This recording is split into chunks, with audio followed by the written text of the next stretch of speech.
चंदनवन में रहने वाला बंटी का परिवार अपने बेटे कबूतर को चिड़िया दिखाने ले जाता है। बेटा बंटी चिड़िया को देखता है और देखता ही रह जाता है। माँ, मैं शादी करूँगा तो इसी चिड़िया से करूँगा। मुझे ना कुछ पूछना है, ना ही कोई बात करनी है। बस फिर क्या था, धूमधाम से बंटी की शादी टुनटुनी से हो जाती है। लेकिन अगले दिन टुनटुनी की आवाज जब घर वाले सुनते हैं तो दंग रह जाते हैं, क्योंकि खुद ही सुन लीजिए। अले अले, इतनी जल्दी सुबह हो गई, मुझे तो नींद आ रही है। टुनटुनी, ये कैसे बोल रही हो तुम? ठीक तो हो ना?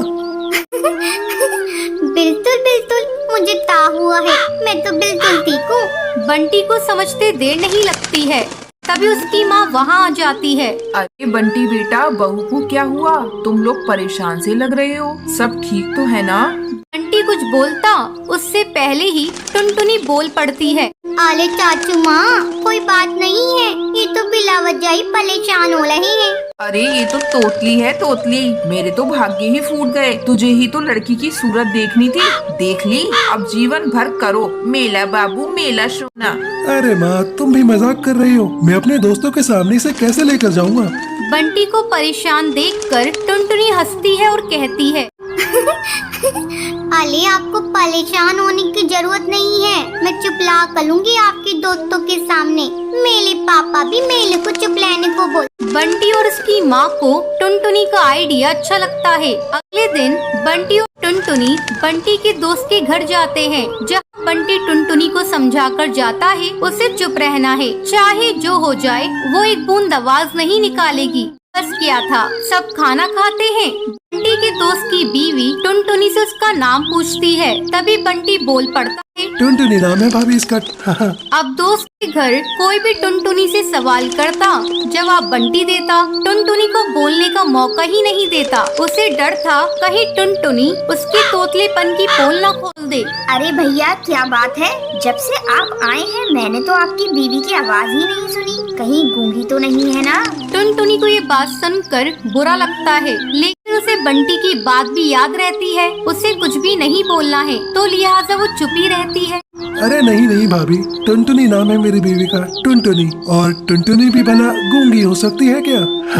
वो तो जरा शर्मीली और कम बोलने वाली है मेरी बीवी। सभी बंटी की बात पर यकीन कर लेते हैं, लेकिन उन लोगों के घर में एक बदमाश बच्चा होता है जो लगातार टुनटुनी को देख रहा होता है। वो सोचता है कैसे भी करके वो टुनटुनी की आवाज सुनकर ही रहेगा। बस फिर क्या था, बच्चा प्लास्टिक के चूहे पर चाबी भरकर उसे टुनटुनी के पैर के नीचे छोड़ देता है। जैसे ही नकली चूहा जाकर टुनटुनी के पैर से टकराता है तो टुनटुनी जोर जोर से चिल्लाने लगती है, चूहा चूहा पकड़ो पकड़ो, चूहा निकाल लिया। बच्चा टुनटुनी के मुंह से तोतली आवाज सुनकर जोर जोर से हंसने लगता है। बंटी का मुंह उतर जाता है, तो तभी भाभी बंटी को समझाती है, तुम्हारी टुनटुनी तोतली है क्या?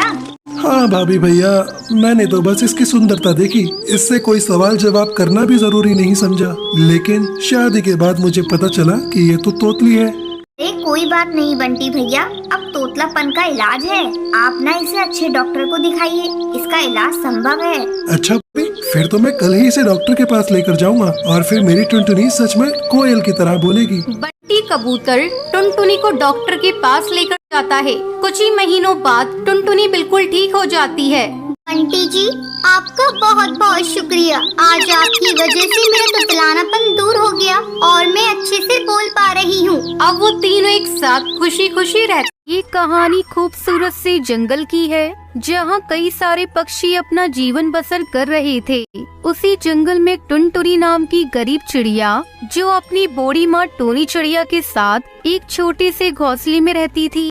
एक दिन टुनटुनी चिड़िया अपनी माँ की दवाई लेने जंगल के एक बंटी कबूतर के पास आती है। वहाँ जंगल के दो छिछोरे पक्षी बाज और कालू कौवा भी खड़े थे।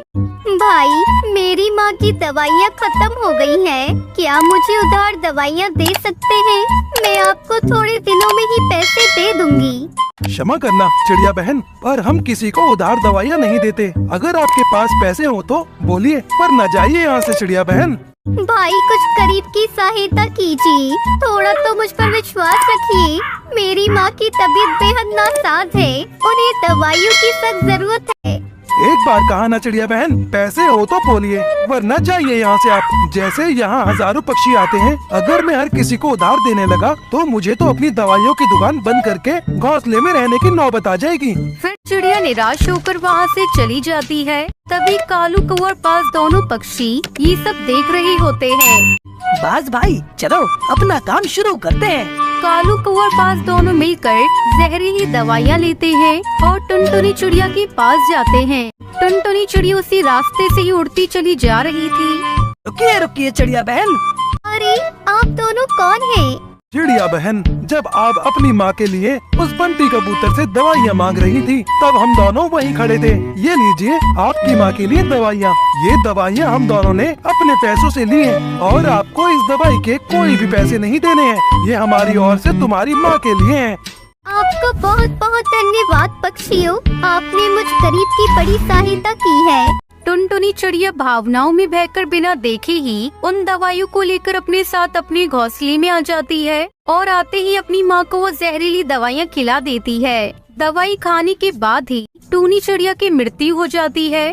फिर कालू कौवा बाज जंगल के कुछ पक्षियों को बाहर लेकर आते हैं और टुनटुनी चिड़िया के बारे में सारे पक्षियों को अनगिनत झूठी कहानियाँ बनाकर भड़का देते हैं। हाँ पक्षियों, हम दोनों ने खुद अपनी आँखों से देखा है। इस टुनटुनी चिड़िया ने उस बंटी कबूतर की दुकान से जहरीली दवाइयाँ ली और अपनी माँ को दवाई खिला दी ताकि उसकी माँ इस संसार से चली जाए। अपनी माँ की बीमारी से तंग आकर इस टुनटुनी चिड़िया ने अपनी ही माँ की जान ले ली। ये सब झूठ है पक्षियों। ऐसी चिड़िया वे जंगल में रहना बेहद खतरनाक है। जब ये अपनी माँ की जान ले सकती है तो ये किसी को भी नुकसान पहुँचा सकती है। मैं तो कहता हूँ इस चिड़िया को मार मार कर इस जंगल से बाहर निकाल दो। सारे पक्षी ये बात सुनकर टुनटुनी चिड़िया को मारने लगते हैं। टुनटुनी चिड़िया सारे पक्षियों को समझाने की बहुत कोशिश करती है, लेकिन उसकी बात पर कोई भी पक्षी यकीन नहीं करता और उसे सभी पक्षी मारने लगते हैं। तभी अपनी जान बचाकर टुनटुनी चिड़िया तेजी से उड़ते हुए जाती है और एक आम के पेड़ के ऊपर जाकर छुप जाती है। भाई वो चिड़िया इसी आम के पेड़ के पास आई है, उसे कैसे भी करके जान से मारना होगा। अगर उसने हमारी सच्चाई किसी को बता दी तो हमारे लेने के देने पड़ जाएंगे। कालू तू बात तो सही कह रहा है, पर वो चिड़िया कहाँ गायब हो गई? वो इसी आम के पेड़ के अंदर कहीं छुप कर बैठी है। चलो उसे देखते हैं। दोनों पक्षी उस विशाल आम के पेड़ के अंदर जाते हैं और टुनटुनी चिड़िया को तलाश करने लगते हैं। टुनटुनी चिड़िया डाली के पीछे छुपकर बैठ गई थी और कांप रही थी। तभी बाज टुनटुनी चिड़िया को डाली के पीछे देख लेता ही। कालू भाई वो देखिए, वो चिड़िया उस डाली के पीछे छुप कर बैठी है। कालू कौवा और बाज दोनों टुनटुनी चिड़िया के पास जाने लगते हैं। तभी आम का पेड़ अपनी एक मोटी वाली डाली से कालू कौवे और बाज दोनों की पिटाई करता है। दोनों जोर जोर से चिल्लाने लगते हैं। अरे बाप रे, ये क्या हो गया? ये क्या हो रहा है? अरे बाप रे, अरे बचाओ रे, अरे ये पेड़ कैसे मार रहा है हमें? टुनटुनी चिड़िया ये सब देखकर आश्चर्यचकित हो जाती है। अरे बाप रे, ये आम का पेड़ कैसे इन पक्षियों को मार रहा है? ये सब कैसे हो रहा है? कालू और बाज दोनों और तेजी से वहाँ से भाग जाते हैं। अरे बाप रे, ये आम का पेड़ तो बहुत खतरनाक लग रहा है। इससे पहले कि मुझे भी मारना शुरू कर दे, मुझे यहाँ से निकल जाना चाहिए। तभी वो आम का पेड़ टुनटुनी चिड़िया को आवाज लगाता है। चिड़िया बहन, मुझसे डरने की आवश्यकता नहीं है, मैं तुम्हें कोई नुकसान नहीं पहुंचाऊंगा। मैंने जब देखा कि तुम उन दोनों पक्षियों की वजह से जान बचाकर मेरे अंदर आकर छुप गई थी, ये देखकर मैंने उन दोनों पक्षियों को पीटा ताकि वो यहाँ से भाग जाएं और तुम सुरक्षित रह सको। आपका बहुत बहुत धन्यवाद पेड़ भाई, कम से कम आप तो इस जंगल में है जो मेरे से हमदर्दी कर रहे हैं, वरना जंगल के सारे पक्षी मेरी जान के दुश्मन बन गए हैं। क्यों चिड़िया बहन? तभी टुनटुनी चिड़िया आम के पेड़ को सारी बात विस्तार से बताती है। आम का पेड़ जब टुनटुनी चिड़िया की सारी दास्तां सुनता है तो उसे बड़ा रोना आता है। चिड़िया बहन, आपकी बात सुनकर तो मेरी आंखें ही भर आई। आपके साथ इतना सब हो गया, ये सुनकर बहुत अफसोस हो रहा है। पेड़ भाई, इस जंगल का एक भी पक्षी मेरी बात नहीं सुन रहा। अब मैं क्या करूं? मुझे मेरी माँ की अंतिम विदाई करने का भी अवसर नहीं मिला।